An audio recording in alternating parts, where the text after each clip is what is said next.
तुमच्या पुण्यांना एकत्र ठेवू नका असं त्यांचे म्हणणं होतं. खरं तर सुरुवातीच्या काळामध्ये ज्यावेळेस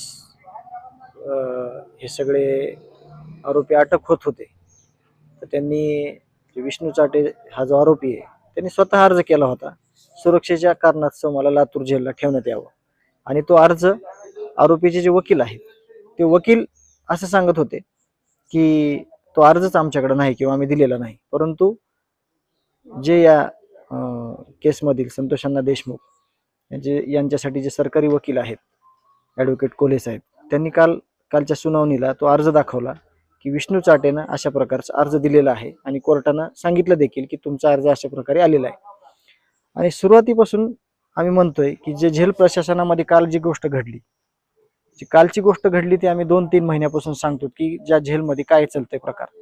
तुम्ही अचानकपणे येऊन जर एका दिवसात 2 अधिकाऱ्यांना तुम्ही निलंबित करू शकतात, तर मागच्या 3 महिन्यात झालेल्या ज्या घटना आहेत त्या काय झालेल्या असाव्या आणि त्याला जिम्मेदार कोण, आणि ज्या काही तिथं फॅसिलिटी दिल्या गेल्या, ज्या काही तिथं सुविधा दिल्या गेल्या, तर त्या अशाच प्रकारच्या होत्या. जसं निलंबन काल केलंय तशाच पद्धतीच्या होत्या. म्हणून जे काही मागणं आहे, जेव्हा की आमचा अर्ज आहे, त्याच्या गांभीर्यानं आता तरी विचार व्हायला पाहिजे. दुसरीकडं वाल्मिक कराड आजारी असल्यास सांगितलं गेलं, त्याला आता आणखी पुन्हा जिल्हा रुग्णालयामध्ये उपचारासाठी दाखल करण्यात आलं, मात्र त्याचे रिपोर्ट जे येत आहेत त्याच्यामध्ये काहीच येत नाही. त्यावरून तुम्हाला काय वाटतं? आम्ही याच्या अगोदर तोंडी कळवलेलं होतं, आम्हाला तसा रिस्पॉन्स मिळेल अशी अपेक्षा होती, परंतु आता आम्ही लेखी स्वरूपात हे जे आरोपी आहेत बीड जेलला मकोका अंतर्गत याच्या अगोदरचं जी हिस्ट्री आहे ती अशी आहे की मकोका अंतर्गत जे आरोपी आहेत कारवाई झालेले ते जास्त काळ तिथं ठेवण्यात आलेले नव्हते, पण हे जवळपास आता 4 महिने होत आले या आरोपींना इथंच ठेवलं गेलेलं आहे.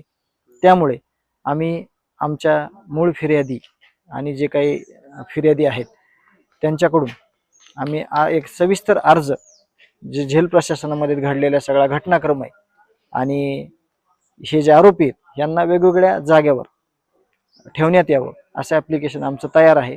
आम्ही शक्यतो उद्या ते SP साहेबांकडे देणार आहोत. बेड आणि इतर काही सुविधा, जेवणाची व्यवस्था केली जात असल्याचा आरोप होत होते, त्यामध्ये काय नेमकं ते ग्रह आम्ही सगळं डिटेलमध्ये दिलेलं आहे. तोंडी 1-2 शब्द तिथं काय चालतंय म्हणण्यापेक्षा आम्ही सगळं एक ना एक गोष्ट तिथली डीपमध्ये दिलेली आहे. त्याचा गांभीर्यानं विचार गृह मंत्रालयानं करणं गरजेचं आहे. जर तो त्यांनी विचार केला तरच ते गांभीर्यानं घेतलं तरच तिथं त्या पुढील ज्या काही घटना आहेत त्या घडायच्या कमी होतील. नाहीतर जे काही चर्चा झालेली आहे, जे काही मागणी झालेली आहे ती एकदम खरी आहे.